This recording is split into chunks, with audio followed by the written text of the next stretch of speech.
Oh, that just broke more. So I've never fallen off of this ladder. Because eventually someday I'm gonna plan on... Oh, I'm okay.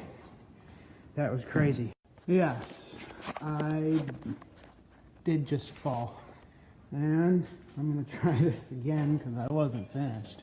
So let's take a little trip, shall we? I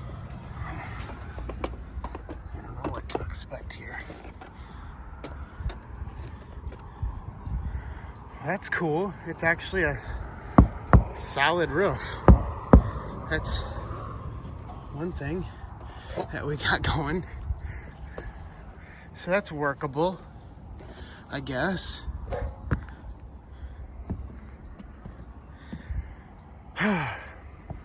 We do have some solar panels, not many, but we have some solar panels. I'm sure we could stand putting a little lap sealant on those. Yeah. Someone got up here once and maybe put a little goo on. We could definitely give this thing a bath. Maybe.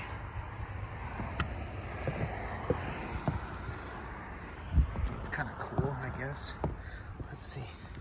Maybe clean out the nest in there.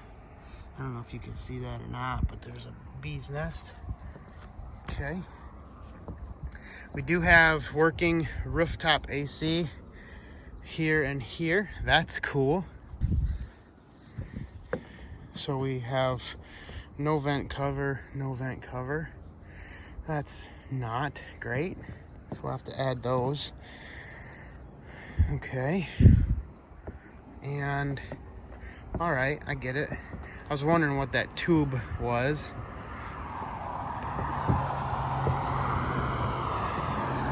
There's a big tube in the engine compartment.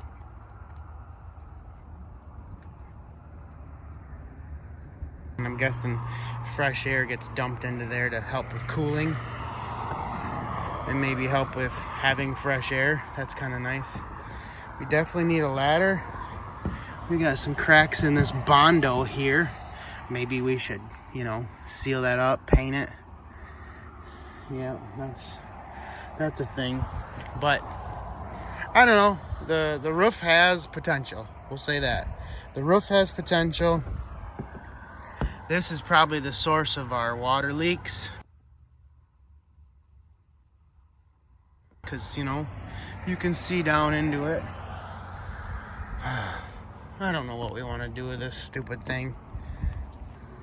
I do find it kind of odd or funny that all four corners have this silly Bondo stuff. Like they patched something.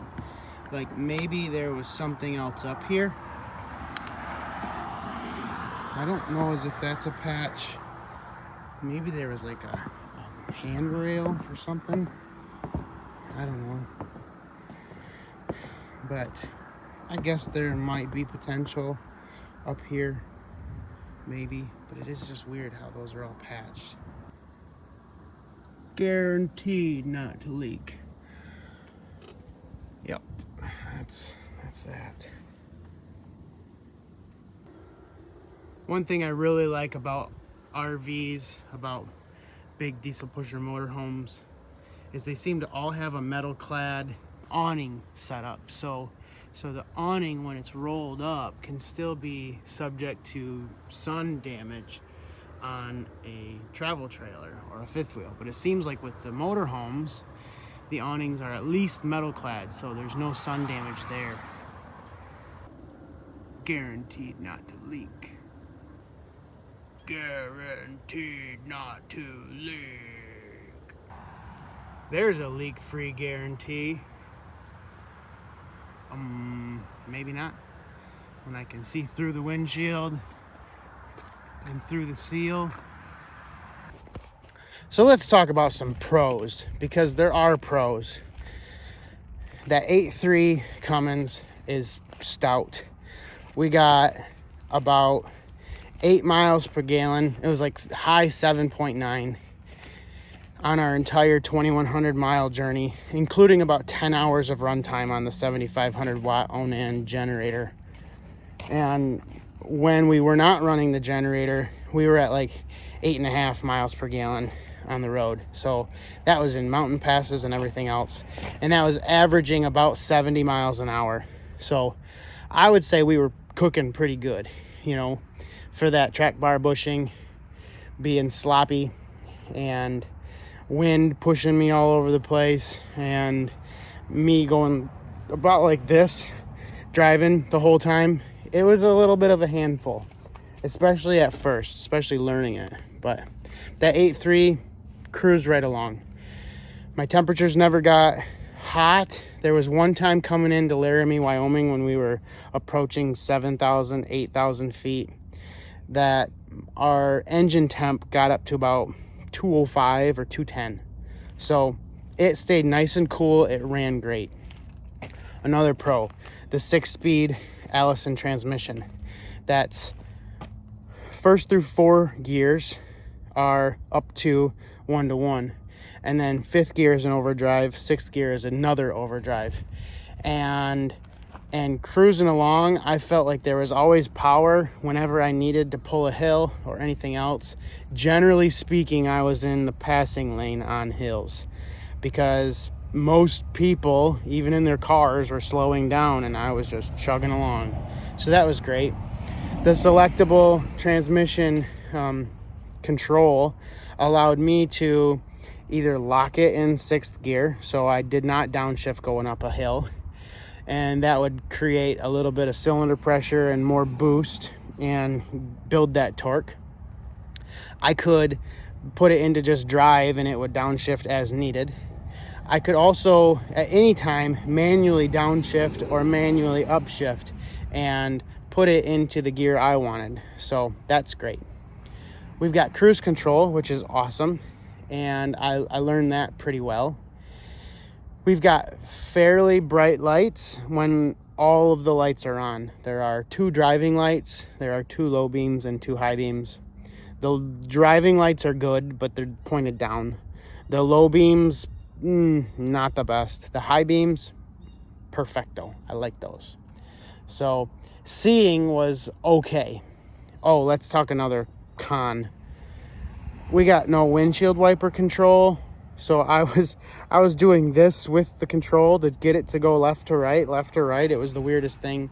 And no juice. So all the bugs that love my windshield, they just smeared everywhere. Or I just had to run with no wipers, which is challenging in a lot of situations. Let's get back to the pros. It's got a sweet horn, you know, so when that stupid freaking little blue car cut in front of me and didn't brake check me, but totally lifted on a hill, I definitely let them know that I was basically sitting in their back seat, and I made a big noise and they got out of the way quick. So that was cool. It was also useful for saying hi to the pronghorns that I wanted to see were bucks or does when we were cruising through Wyoming. That was awesome. Let's see, do I have any more pros? The engine's great. The transmission's great. The generator's great. The Roadmaster chassis is great, except that one bushing.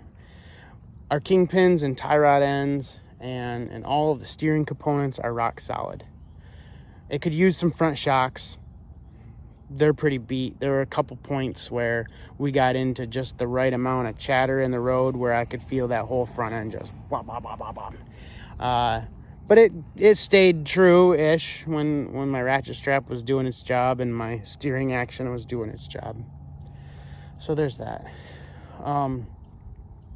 More cons. Only half of the outlets work. The refrigerator we have not even tried to turn on because it's so trashed.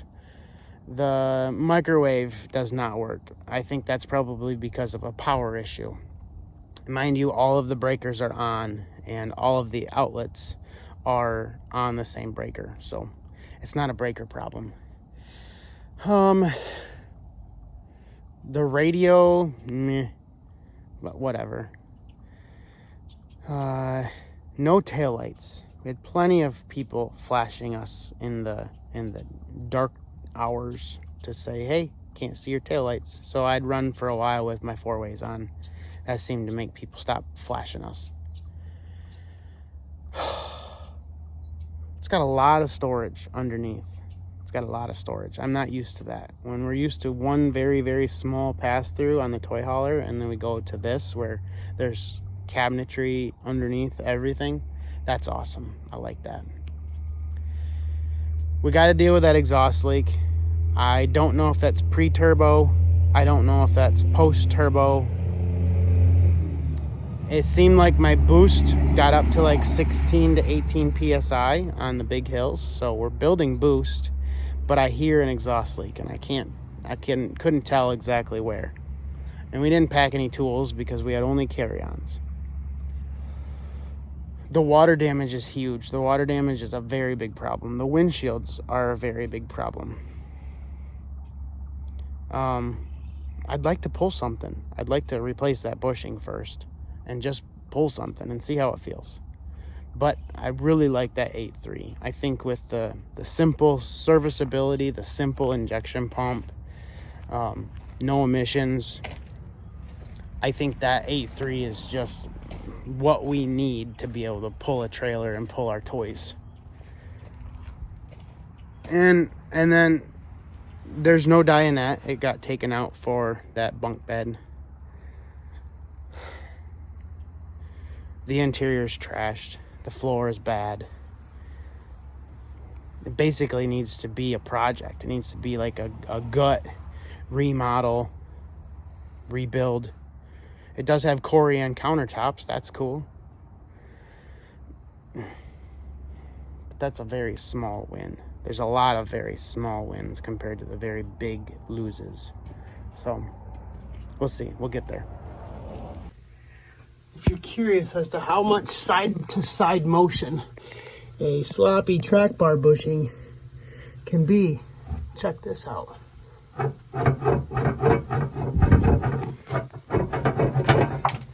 Oh, that just broke more. Just a bushing. 2,100 miles we drove with just a bushing. Now, the thing that blows my mind is, like, that's what a bushing looks like when it goes bad, right? It happens. This is the one that they said it just needs a bushing. There's nothing left. Not like a bit left. It's ready for me to just press a new bushing in. Unbelievable.